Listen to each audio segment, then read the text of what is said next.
Hey there, welcome back to Bible Lounge, your sanctuary of relaxation amidst the chaos of life. I'm Charlotte, and I'm thrilled to embark on this journey with you.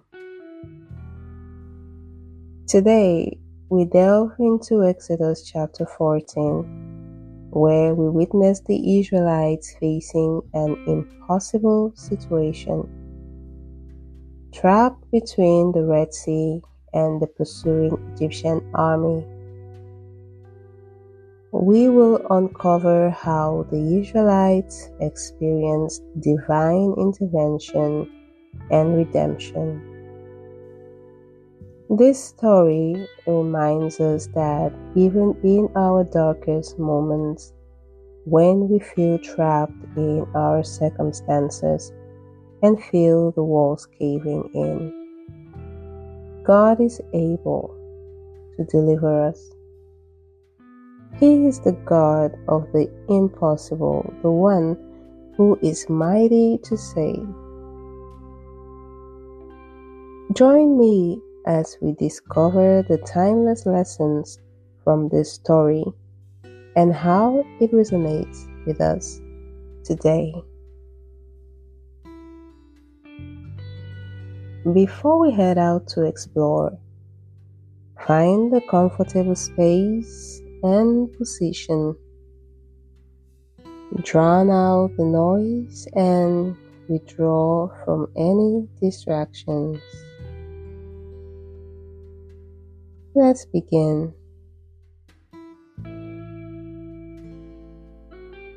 Take in a couple of deep breaths. As you let your body relax and still your mind, let go of anything that may have been overwhelming you. Take another deep breath in. Hold for 2 seconds and exhale slowly.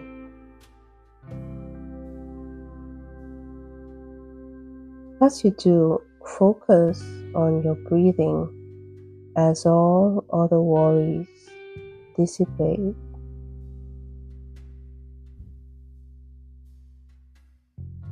Take a couple more deep breaths, allowing your body sink deeper into relaxation. Breathe in through your nostrils. Hold for 2 seconds and breathe out with your mouth slowly as you exhale.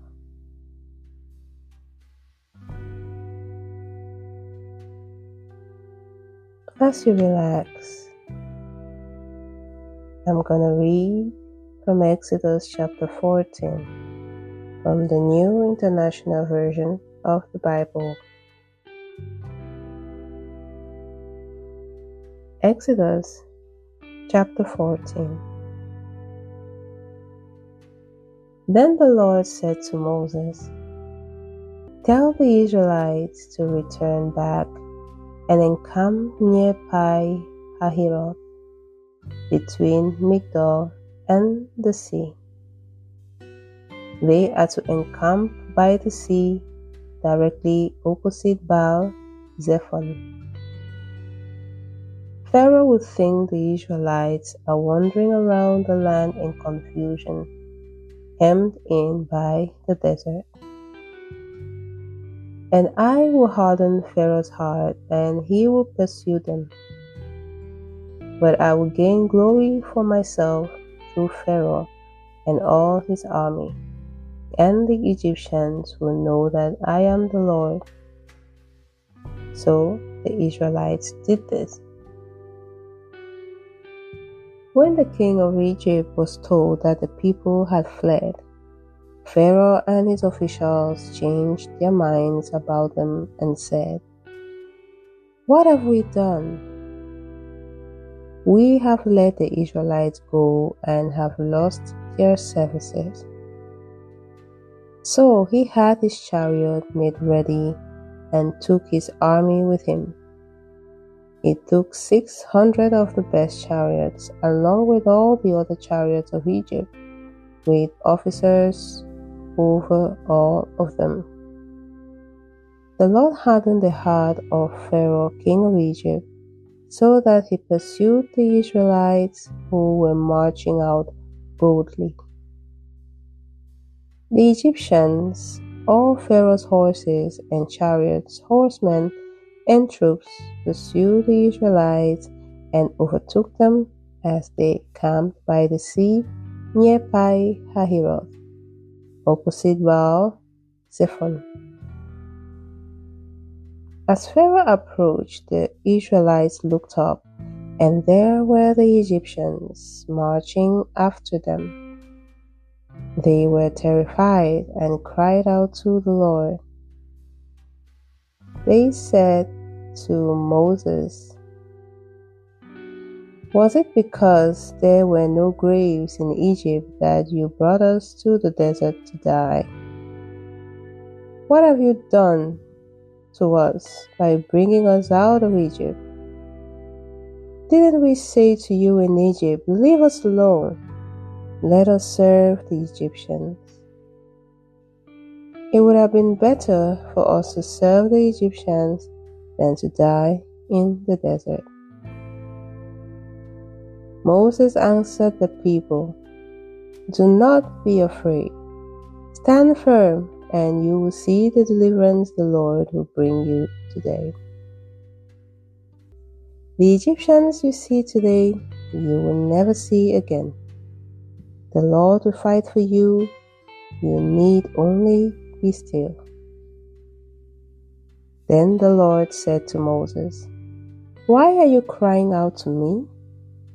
Tell the Israelites to move on. Raise your staff and stretch out your hand over the sea to divide the water so that the Israelites can go through the sea on dry ground. I will harden the hearts of the Egyptians so that they will go in after them, and I will gain glory through Pharaoh and all his army, through his chariots and his horsemen. The Egyptians will know that I am the Lord when I gain glory through Pharaoh, his chariots and horsemen." Then the angel of God, who had been traveling in front of Israel's army, withdrew and went behind them. The pillar of cloud also moved from in front and stood behind them, coming between the armies of Egypt and Israel. Throughout the night, the cloud brought darkness to the one side and light to the other side, so neither went near the other all night long. Then Moses stretched out his hand over the sea, and all that night the Lord drove the sea back with a strong east wind and turned it into dry land. The waters were divided, and the Israelites went through the sea on dry ground with a wall of water on their right and on their left. The Egyptians pursued them, and all Pharaoh's horses and chariots and horsemen followed them into the sea. During the last watch of the night, the Lord looked down from the pillar of fire and cloud the Egyptian army and threw it into confusion. He jammed the wheels of their chariots so that they had difficulty driving. And the Egyptians said, "Let's get away from the Israelites. The Lord is fighting for them against Egypt." Then the Lord said to Moses, "Stretch out your hand over the sea so that the waters may flow back over the Egyptians and their chariots and horsemen. Moses stretched out his hand over the sea, and at daybreak the sea went back to its place. The Egyptians were fleeing towards it, and the Lord swept them into the sea.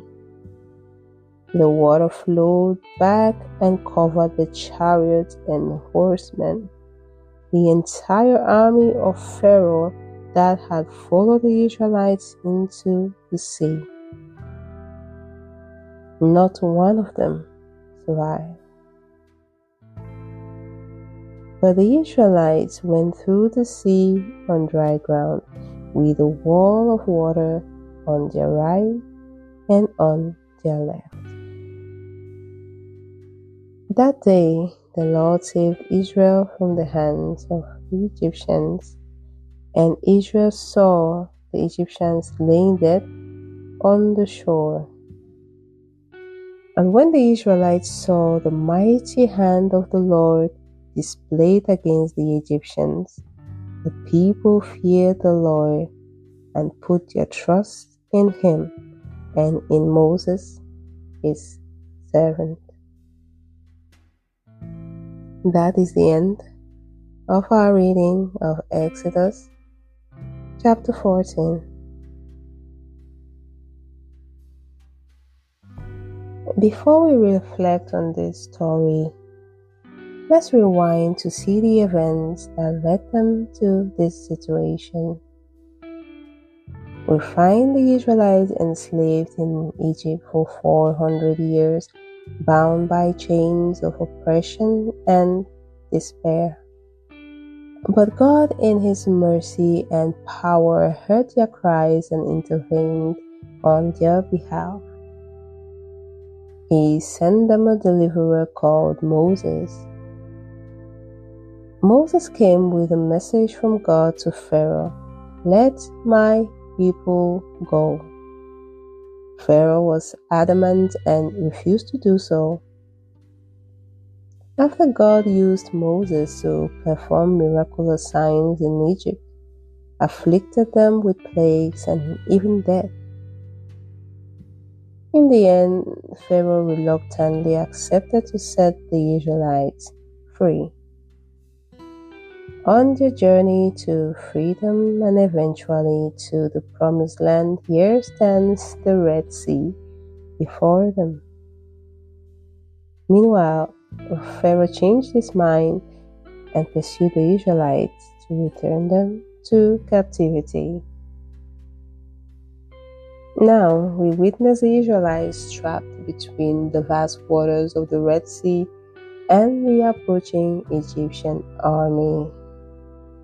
Faced with this seemingly impossible situation, they cried out to God in fear, uncertainty, and anguish. God, in his unfailing love and faithfulness, provides a way out by parting the waters and leading his people to safety. As we reflect on these miraculous events, we are reminded of the power of divine intervention in our lives. Just as God intervened to save the Israelites from destruction, he continues to intervene in our lives today, making a way where there seems to be no way, making impossibilities possible.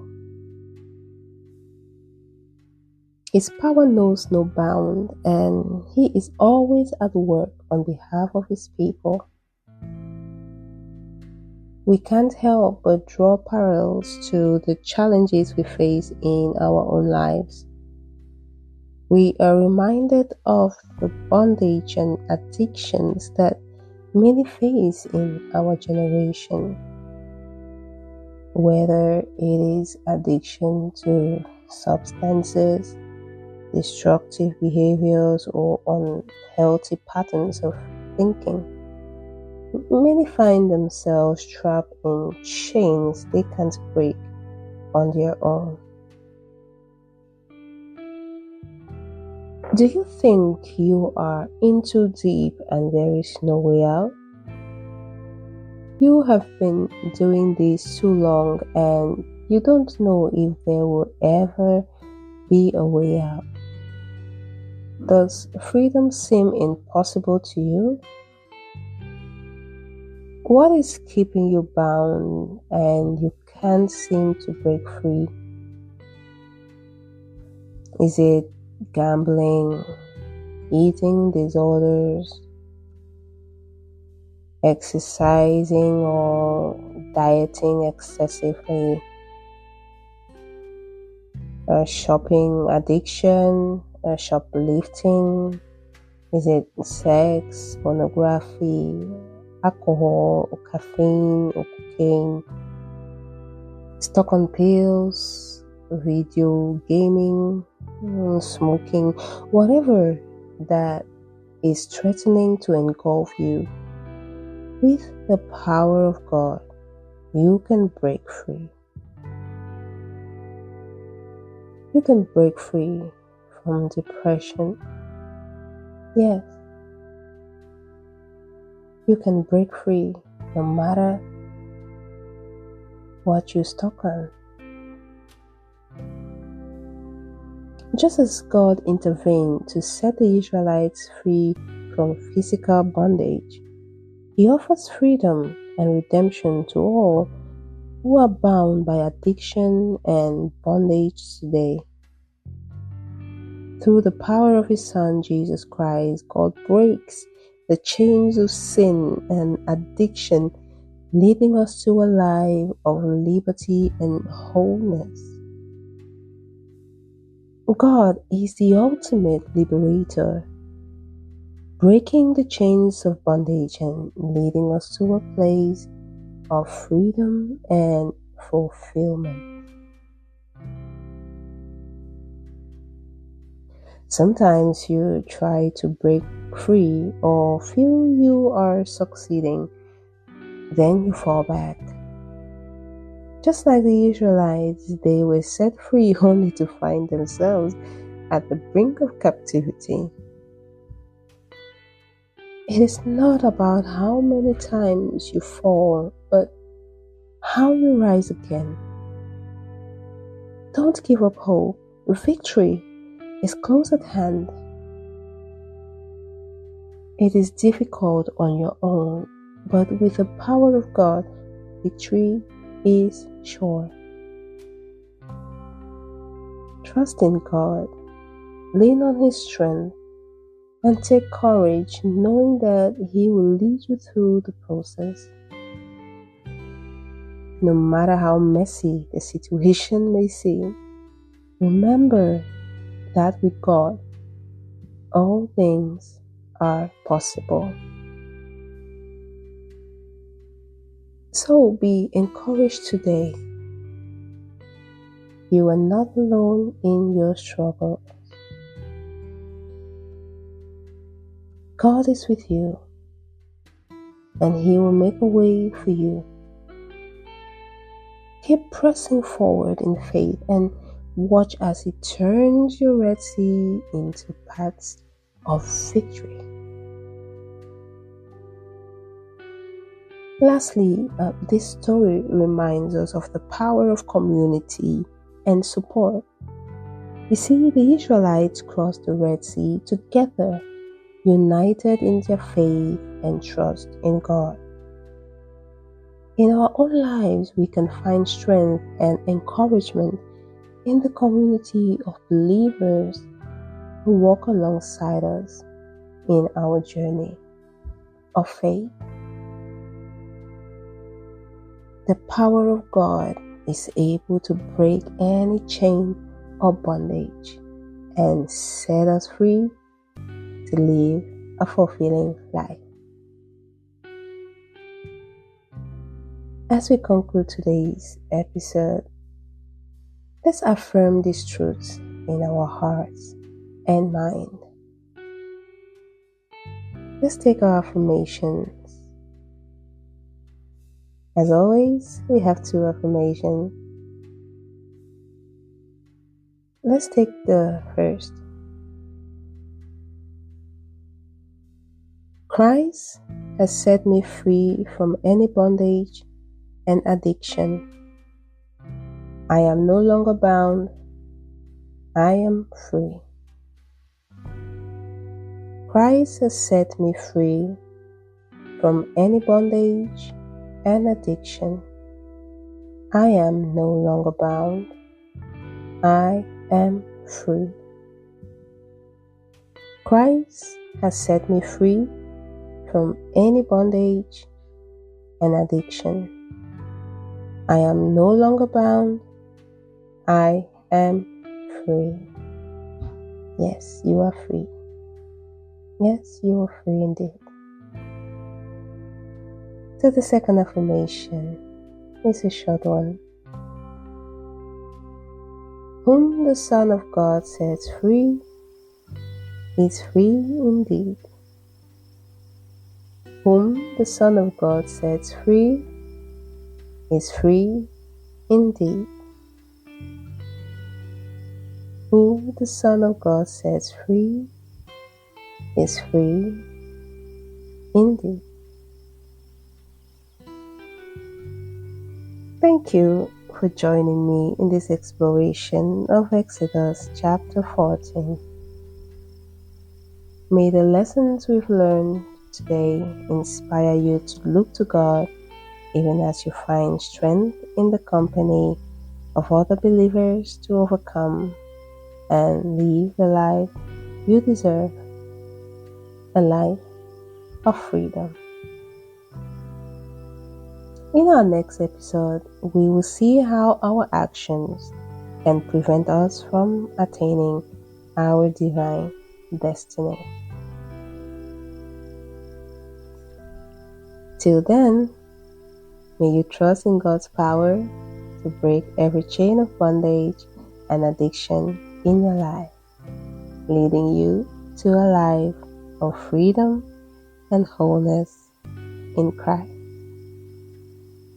I'll see you soon.